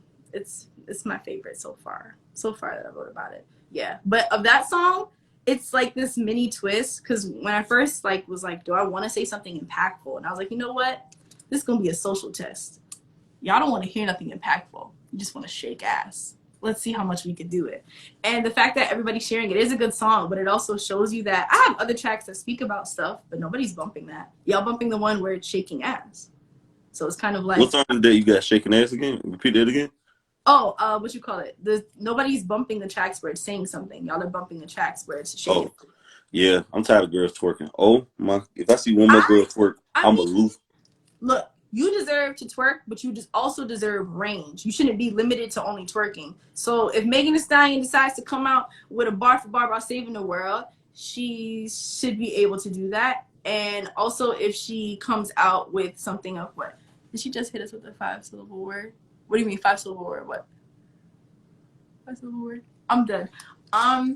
But literally, like, if she wants to twerk, she should be able to twerk. And if she wants to talk about saving the world, let her. I think that Black women especially deserve that range. Because I feel like people at first in the early 2000s, they only looked at Black women as you were the person that was just going to shake your ass in a music video. But now we're shaking ass in a music video. We're choreographing it. And we also have a million bars about shaking ass, getting creative about it. There's so many metaphors that lady talks about when it comes to riding dick. Now, do I want her to talk about other stuff, including riding dick? Yeah. And even then, when we talk about sex and hip hop, the reason why a lot of people have to continue talking about sex and hip hop is because there are people still calling women bitches. There are people still calling us whores when we decide to date other people, sleep with other people. So yeah, it's essential that we keep talking about sex in this very explicit, uncomfortable way so that people learn that women having ownership over their bodies is not being a whore. That's called being a woman. That's called being a person. So it's annoying that artists feel that, like, you know, this is my pocket. This is what I'm going to do. It's when, I guess, for me personally, watching people, when the world starts to progress in a way that's necessary, where it's like artists don't necessarily feel like, I don't have to do that track, they're not gonna do it. I'm also not saying she's forced to either, but it's when we actually have where rappers aren't calling people bitches and they want to talk about conscious rap, then the scene will change and we'll catch more people doing that stuff than being mainstream. But for right now, yeah, let people twerk, let them have fun. And also, consumers, people got to do better. Why is it that Jasmine Sullivan can make a whole album about being a hoe when she has a whole nother album about falling in love and like looking beautiful, but y'all wasn't bumping that the way that y'all are bumping this? It shows who y'all are as consumers. It has to change. Yes, the artists, but also as consumers, people need to change. Like I know a little person, a little shorty who's singing Throat Babies. I know little people who are singing songs from Future who don't even know what Percocet is, don't know what lean is, don't know what any of that stuff is. And it's like, as consumers, what are we doing? Artists, they be doing their stuff, but what are we doing to make that thing still a thing, you know? Well, first of all, it's a double standard world, and it's just gonna have to be like that to the end of time. The hoes is hoes. You gotta let a hoe be a. There's two things I ain't never seen before: a hoe that didn't go and a UFO. There's two things I ain't never seen before: a hoe gonna be a hoe and a slut gonna be a slut. We have to call it like it is. Megan Thee Stallion album was fucking trash. I said it. I said it. Her album was trash. The bars were mid-grade. Those elementary bars is bullshit. People are feeling sorry for her because she got shot. I don't want to hear that shit. That shit is weak bars. Let's be honest. Tori album was better than her whole project. Oh my goodness. That album was I think that's cap on cap on cap on cap on cap on cap on cap. First off, Tori's, just leave it alone. It was trash. Let it go. But Megan, here's what I will say. You said Tori album was trash? Trash. But on top of that, you shouldn't have listened. You shouldn't have listened. That's one thing. Bad. You shouldn't have listened to that damn album. Shouldn't have given them goddamn streets putting money in his goddamn pocket, even if it was 15 cents. But with that, Megan, yes, like I said, she could give us more range. But we're not gonna sit there. We're not gonna sit there and act like she doesn't have lyricism. Now, will I say that lyricism? Elementary bars? You will kind of. But also my thing is, here we go. Who Megan rap better than? Wait a minute. Whoa, let's bring it back in for a minute. We're going all over the place. Who do Megan rap better than? And we talking about, we can't compare her to females. Compare her to the top guys in the game. Who do she rap better than? I want somebody to please help me on this live. Who Megan Thee Stallion rap better than? Somebody help me. Don't compare her to females. Compare the guys as well. Who does she rap better than? Top people. Well, it also depends on her lane. You know what I'm saying? Who she rap better than? She definitely. I'll wait. She raps better than Tory Lanez. Oh my God, Lord have mercy. Yeah. You hate, bro. Don't hate, bro. Don't do that. That's not hating. That's literally like. If you said that album was better than Tory, you are a hater, and you ain't hear that project. No. She raps better. Again, you didn't let me finish about my thoughts about the album. You didn't let me finish. She raps better than Tory. She raps better than Future. I would also say she raps better than Drake. I would say, oh yes, most definitely 100%. I would say that she raps better than Rick Ross, but also again, I'm biased about that as well. She's better than Rick Ross. She's not better than Eminem. I'll give you that. I feel that depending on whatever song it is, if they were both to get creative about a topic, I feel like Megan, depending on the topic, could be better than whatchamacallit. I'm gonna say it. J. Cole. And I'm saying this because listen. I know somebody said I'm tweaking, but hear me out. I know that the content is a turnoff for a lot of people because all she's doing. Stop the cap. Are y'all bugging? The J. Cole we could go 50-50 on. We could argue, but you're gonna. Can I go ahead? Keep going. Trash. His content can be trash. But Eminem, he can't spit, which is why a lot of people don't be shitting on him entirely. Come on now. When we talk about like what you call the range of like the top 50 rappers, they do throw his name in there. And we cannot forget that. As much as we want to. Because I will tell you, I somewhat want to forget. I somewhat do. And I'll tell you that right now. But we can't. Are you finished? Are you finished? Literally, thinking about Megan Thee Stallion, her content, it's bad, but it's the thing of, it's not bad, but it's the fact that it's just sex. And that turns people off like, oh, you don't have range. But when she's writing about these things, she does get really, really creative and says things that nobody else would do, which is why people give her the respect. The other thing is, and here's my other thing, if y'all are gonna say she does what other people do, well then why haven't other people done it better? Because here she is doing it. Now she can grow with her lyricism, which means expanding the content, but she has it. For somebody who just released a debut album, oh yeah, she has it. We're not gonna forget that. We're not gonna skip over that, whatever. Now the album itself, she could have shown more range. I'm a stallion. I do, she could have shown more range. I feel that her tapes that she had before that, like Sugar was better. Somebody said it to me, and now I kind of feel that way. Yes, it was better. It gave us different flows. It gave us different bars. For this album, I felt like everything was kind of the same. I'm stuck. She better than J. Cole. I mean, like, because hear me out. J. Cole, a lot of y'all are stuck on the content. I feel that some of his bars, they could be a lot stronger. And I feel like she could verse him. It's just we haven't heard her spit the same content. But again, they're in two different lanes of hip hop. She's not doing conscious hip hop. She's doing, here's the party hits. And y'all need to recognize that as well. You know what I'm saying? First off, let me tell y'all something. I feel that it's just a 100% bias when it comes to women in hip hop. The fact that, not to judge you, JB, but the fact that you told me I'm okay about Rap City, I'm okay about No Name, you're a whack, that already kind of says what I needed to know when we're talking about hip hop, because we cannot forget these ladies when it comes to hip hop. And again, it's this thing of people can be conscious, but if the delivery, there's no delivery, what are we doing? What are we doing? The album could have been better, but it's definitely better than Tory Lanez. That's point blank, period. That's 100% period. 100% period. I'm not letting that go at all. Are you finished? Yeah, go ahead. First of all, this is another thing right here. She doesn't rap better than Roddy Ricch. She doesn't make better music than A Boogie. She doesn't make better music than Lil Baby or Da Baby. She doesn't make better music than Young Boy. And I'm not even a Young Boy fan. No. She doesn't make better music than... You said Young Boy? Let me finish.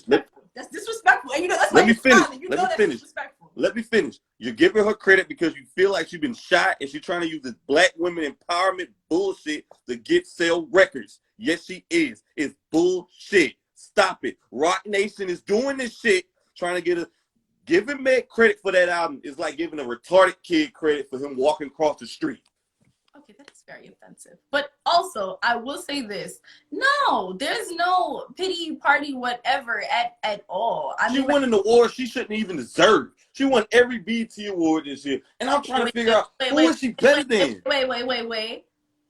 But who else is making the impact that she's making? Lil Baby had one of the best-selling albums last year. She doesn't make better music than Young Thug. She don't make better music. No. What is the most iconic verse? Let me finish.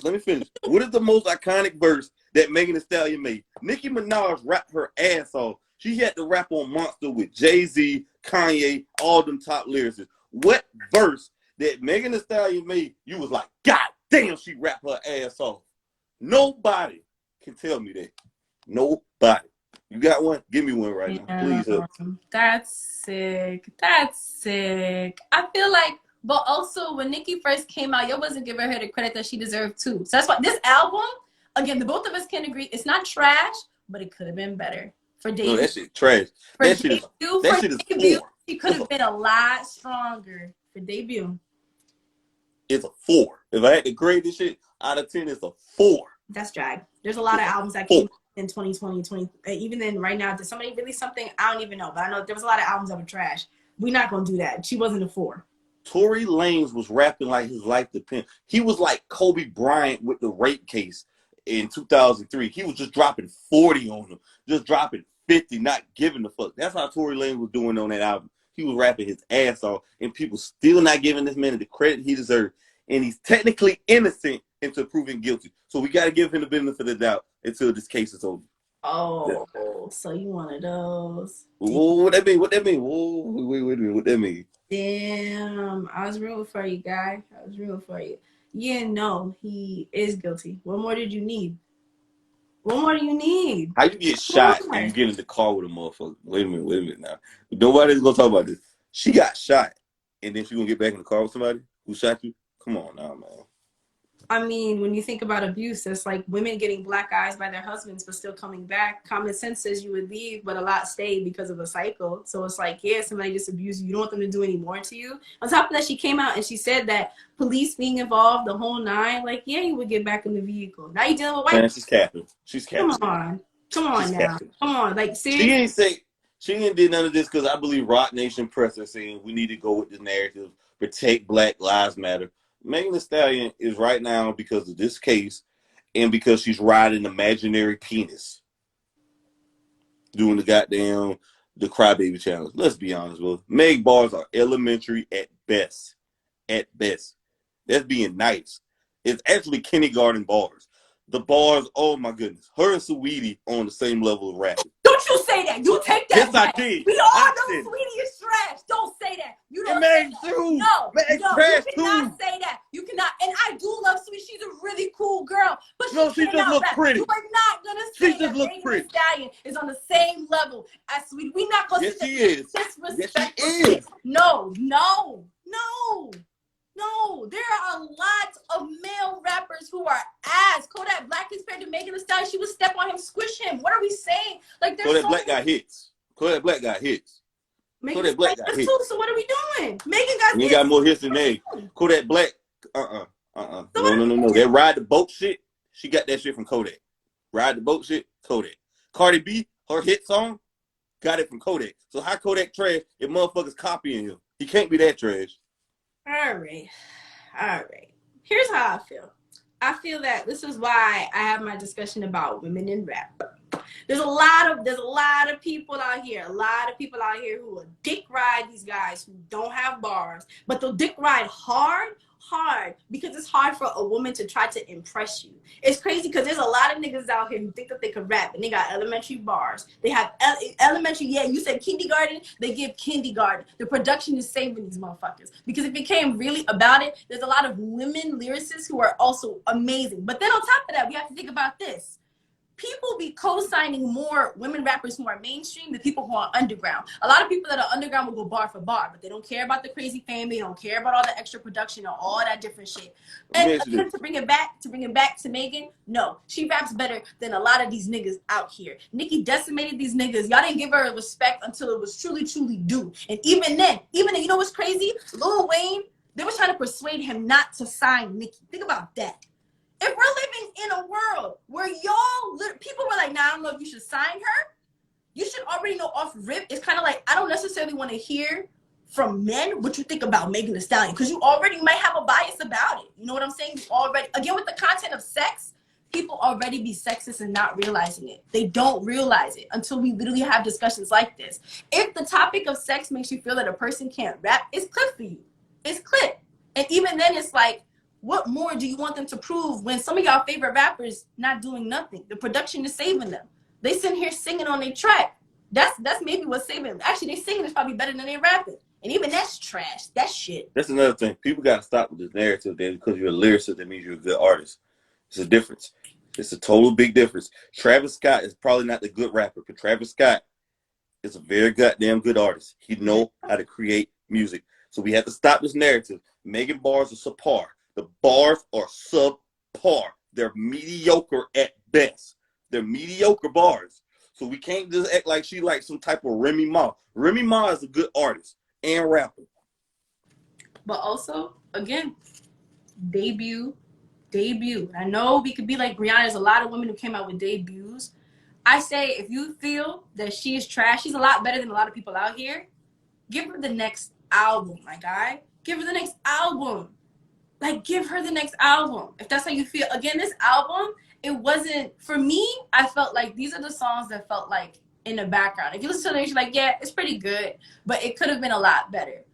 But there's a lot of artists who also release content that was worse than her. It was worse than her. And we cannot remove them from the conversation. The majority of them were niggas. They were men.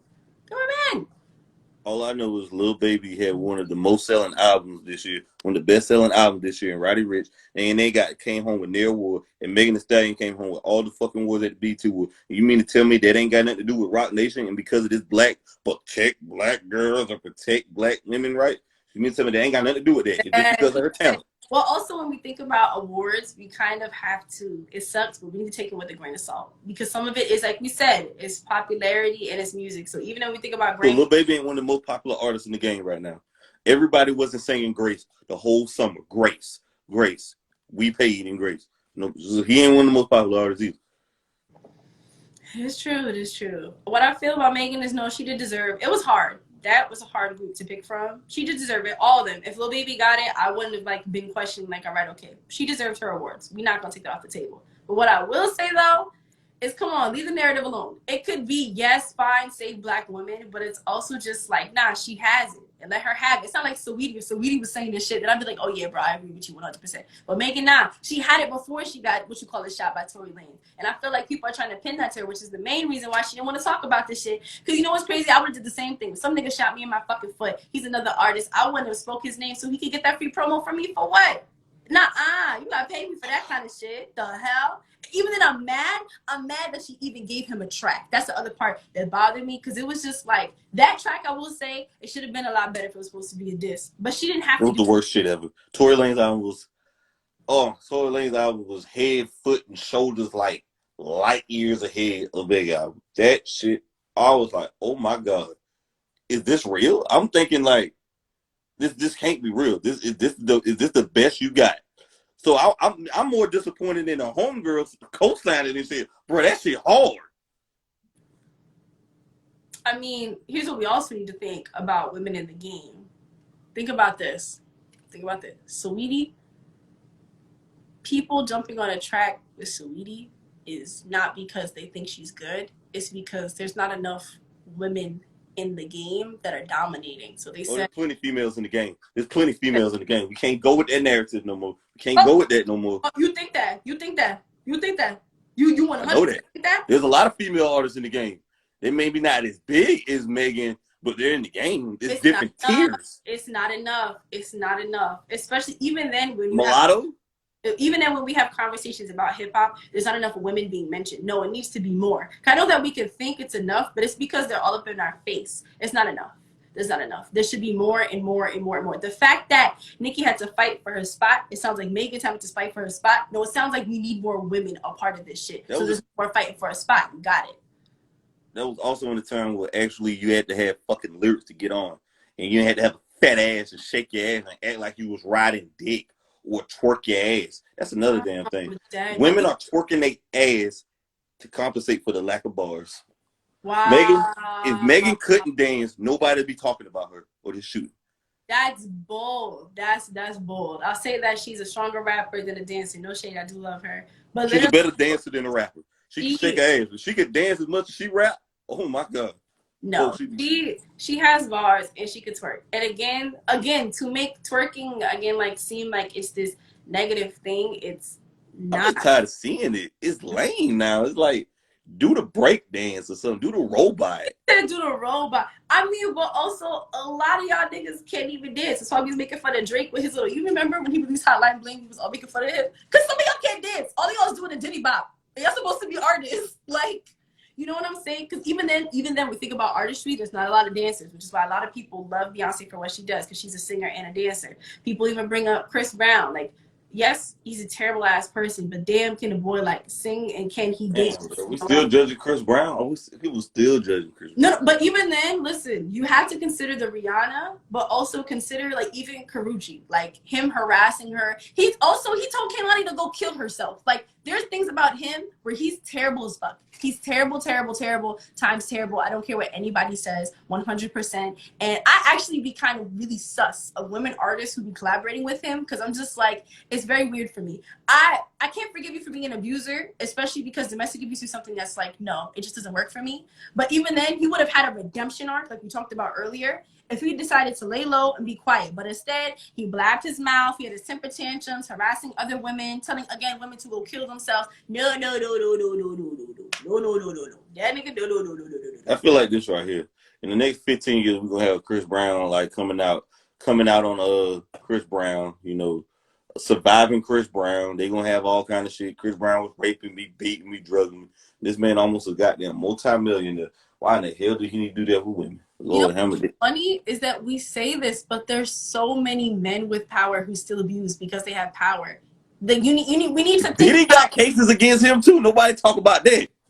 like, you know what I'm saying? There's just so like there's so many things of literally people having power we cannot remove because they have money that they're comfortable. We need to also consider that there are still men when removed from the power or with it, we're still going to be abusive, we're still going to be sexist, we're still going to be colorist, we're still going to be transphobic, homophobic, the whole nine. They were still going to do that regardless of if they had money. But we decided, not knowing them, hey, let me give you this record deal, let me give you this money, and now they're sitting here wrecking shit up, and wrecking companies up, and making everybody goddamn mad. Yeah, no. Because I feel What? like even then with Chris Brown, I feel like before that he might have been off his rocker. Because I think I even saw, like, for example, I saw an article. My boo showed me this lady stabbed her husband because she saw him looking at a photo of a lady, and then she found out that the lady was her. And I said, that's abuse. And on top of that, why did that click in your head to go ahead and stab somebody? So when I think of him, right, I say, what makes you feel that you need to be on people? What makes you feel like you need to tell them to kill themselves? What made you feel like you needed to harass people, stalk people? Like, something in your brain was a switch. There's no way. There's no way. There's no way. No. No. What other instruments do you play? He said to bring it down. I play a little bit of guitar, play a little bit of piano. I don't like to play piano though, but like I'll do it if you like force me to. Maybe give me some money. What else do I do? And I also play the violin. I've been playing it for like 12, 13 years of my life. Yeah. You know how to read music fluently? Yes.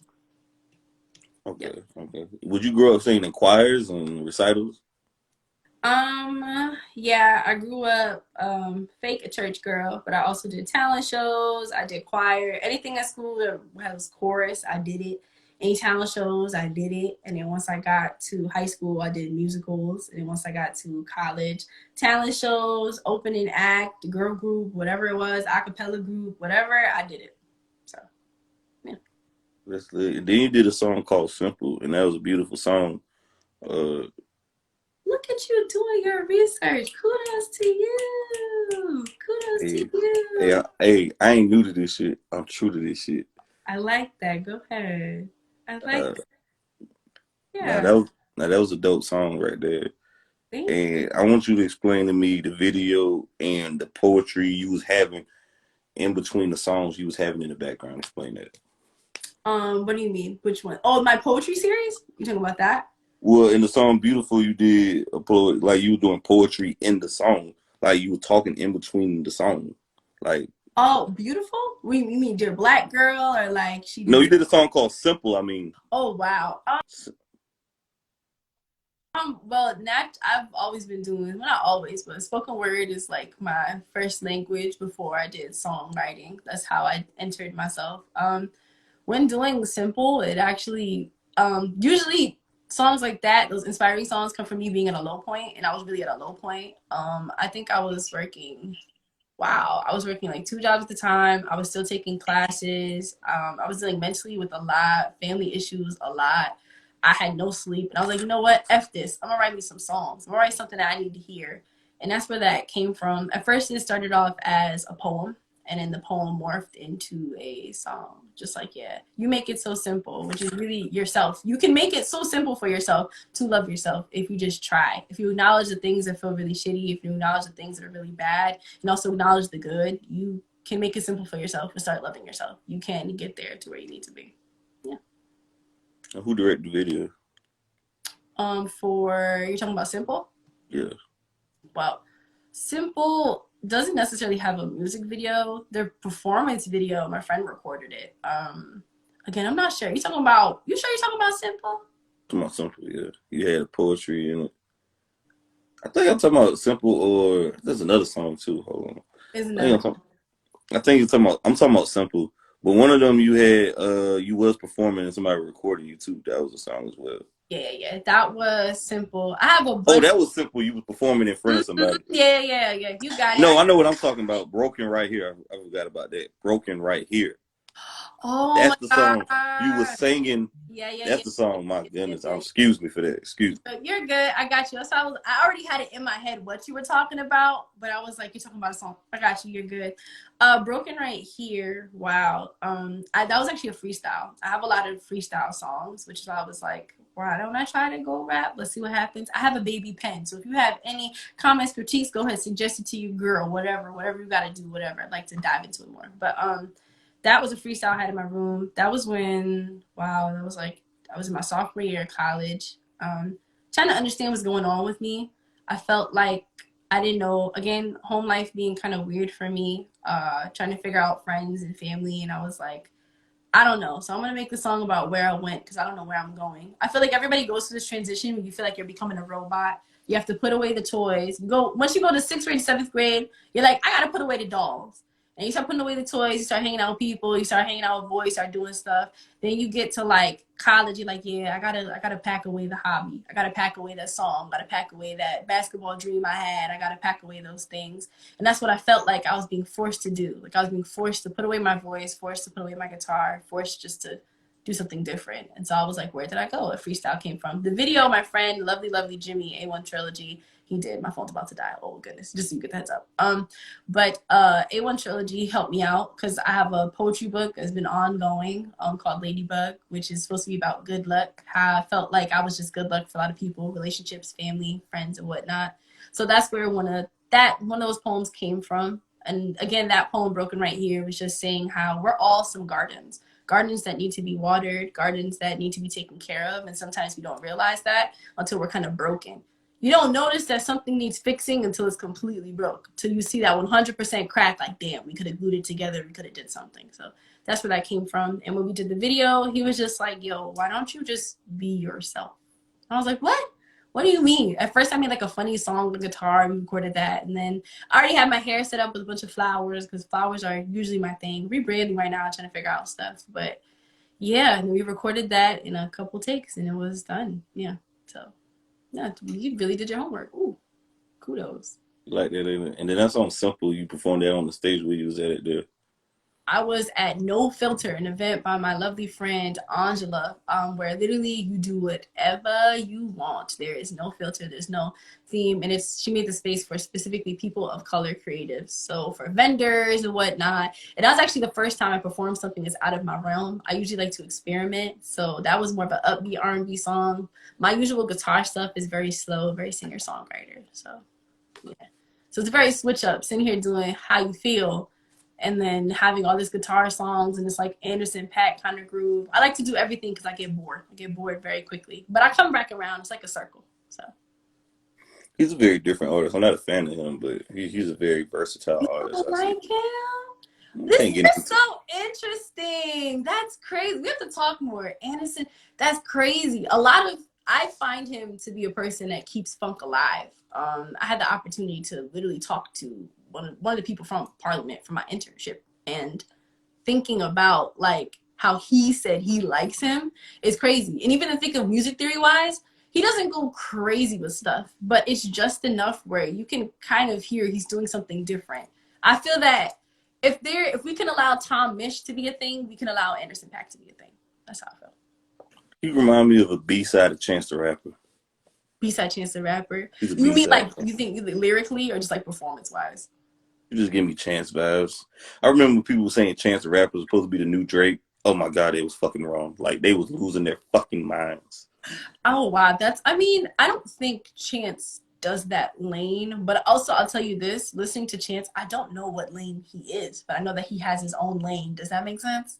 Yeah, Nobody's doing what he's doing, but he's Chance is a gospel motivated, uplifting, pop dancing rapper.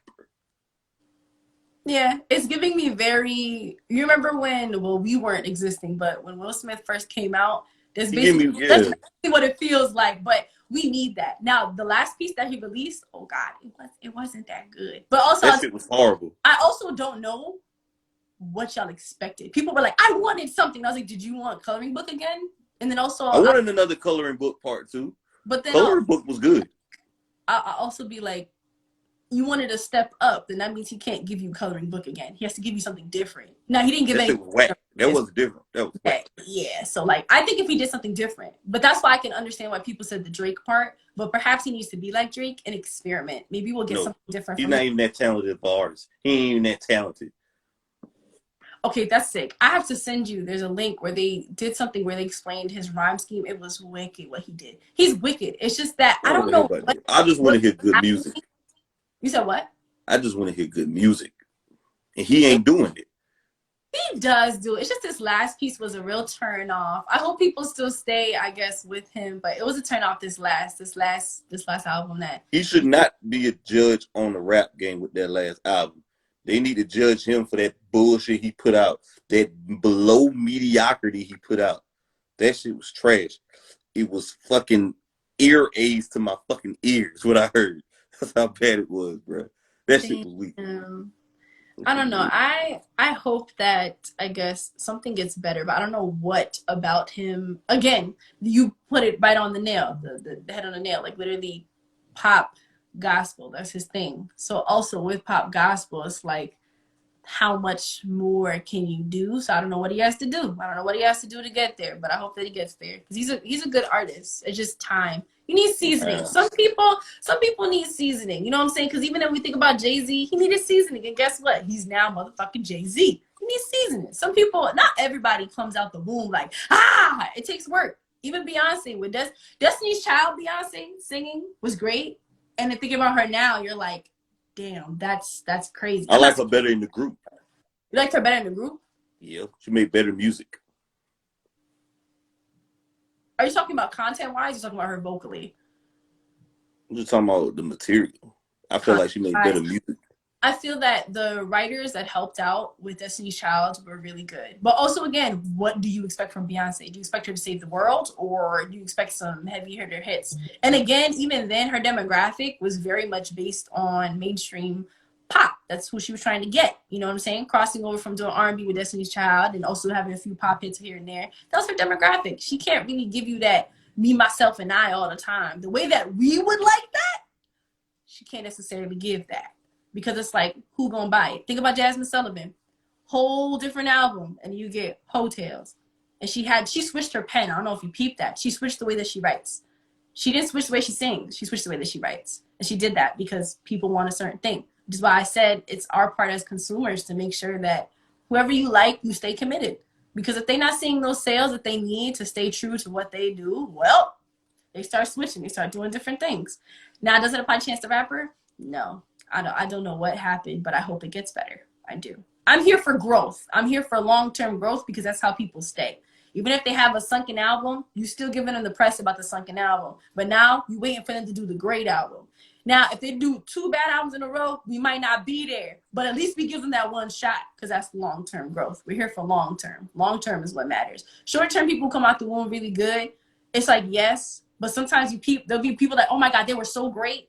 And they fall off and you're like, damn, all right, can you do something different? That's like, for example, somebody said Eminem's newer stuff isn't that good because, again, I don't know what to say about Eminem. I don't really listen to him a lot, but they say that he's really good when we talk about rap. Literally, that he just tries to rap really fast the entire time. The content. That's another thing. I'm meaning to say this for a minute. I'm glad you brought that up. Just because you rap fast, I'm tired of motherfuckers saying you killed this shit. No, you fucking didn't. You just rap fast, and motherfuckers didn't understand what you were saying. Stop it. So all y'all rappers out there who rapping fast and thinking you killed that shit and you get out that booth, no, you fucking did it. You were just rapping fast, and motherfuckers didn't understand what you're saying. So they said, but also, you have to think about, when we think about people just rapping and even then songwriting, flow is a big thing. And sometimes the flow, you don't need the word. This how do you feel was, yes, me giving stuff, but also mimicking what I'm hearing. I mumbled for a reason. People are liking mumbling. Future has a whole track with, remember, he said something after, but it's the fact that, like, people said, I fuck with that. That was fire. It's because of the flow, because of the melody, because it got stuck in your head. Oh, yeah. You know what I'm saying? So, like, it's hard. That's why it's dumb hard when we're talking about who's a great rapper, because it's like, what's their intent? Like I said, are they trying to get you to party? Oh, yeah, I'm going to sit there and dance to that. But if I'm sitting here thinking about conscious thought, no, that's not something I'm going to bump. Like, why would I? Or even if I'm in the car and I'm sitting here thinking about my feelings, I don't want something crazy with flow. It's like, you know how people make fun of Ludacris when he features on a track because he goes dumb fast? He'll have a bar in there, but he'll say it dumb fast. It's First not. of all, Ludacris is one of the best. First of all, Ludacris is a great artist and one of a good lyricist too. By the way, he's a sneaky lyricist. Don't Yes, get enough credit. yes. So don't do Ludacris. Ludacris got fucking hits, and ain't nobody ready for no versus battle with Ludacris. Actually, that's one thing I've been wondering why they haven't put Ludacris on there yet. Cause he'll body all them niggas. That's why. I was thinking about that the other day because I also was like, I don't think they should have put Ashanti versus Keisha Cole. They should have put somebody else. I don't think that was a good one. That was a good one. That was. I don't think it was a good matchup. It was. Like who you thought should have did? And it sucks, but because I'm also thinking from a vocal perspective, I feel like it should have been Ashanti versus Maya or Mia because they both was coming in. When I forgot about Maya. Damn, I forgot about her. She would have been good for the fact that they both sing the same way and they're both very similar in their writing. But I think that they also picked Keisha Cole because they're not similar. But I feel that Keisha Cole is really for the singers. Ashanti, that's why I say this. You can imagine Taylor Swift maybe singing with Ashanti. Selena Gomez being with an Ashanti, right? Because Ashanti could do pop. Keisha Cole don't do pop. She's saying what your mama want to listen to, what you want to listen to when you're walking down the aisle, you're doing all this stuff. Ashanti can pull that out, but Keisha Cole don't really do that, and that's okay. She should have went against Fantasia. Fantasia, ooh, see that? See, we should have thought of this together. You see what I'm saying? Like, you know what I want to see? I want to see Usher and Tyrese. I want to see that. Thank you. See, those things make sense because those artists make sense together. Like having Keisha Cole and Ashanti, vocally it didn't make sense. Even songwriting wise, people were like, Ashanti has more hits. And I was like, okay, but when did Keisha Cole call herself like a great ass songwriter? Ashanti like bounces on her chest that she wrote hits for people. Keisha Cole don't do that. Keisha Cole sang. You know who Missy Elliott should go with? Who? Jermaine Dupri. Oh. See, don't let them take our ideas. Don't let them take our damn. Bro, I'm putting it out there, bro. That'd be a good one. Don't let Jermaine Dupri wrote hits and Missy wrote hits. Bro, that's a good one. Oh shit, that'd be hard. See, those are things that match up. Those people are in a similar lane. They both doing similar things. Have them go. Having two people that do completely different ranges just was like, I saw the video or whatever. I was just like, it's different for me. It just wasn't the same. Because again, I like Ashanti more as a songwriter than I like her as a singer. And I know that Keisha Cole can sing. You know what I'm saying? Even though Ashanti should be making you cry, but it's not the same thing. It's not the same thing. One more before I let you go. How you feel about Harriet Tubman being on the $20 bill? They say Trump stopped it, Obama pushed it, but Trump stopped it. And Joe Biden is trying to get it back out there. How you feel about that? He's trying to get the $20 bill.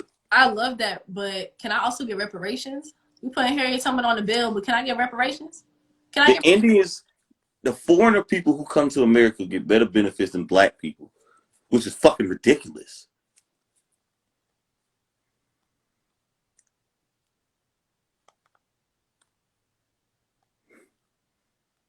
Oh, shit.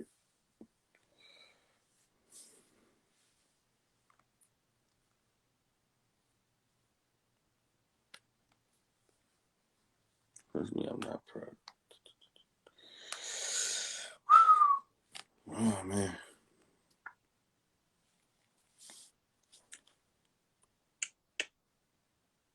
That's it, folks.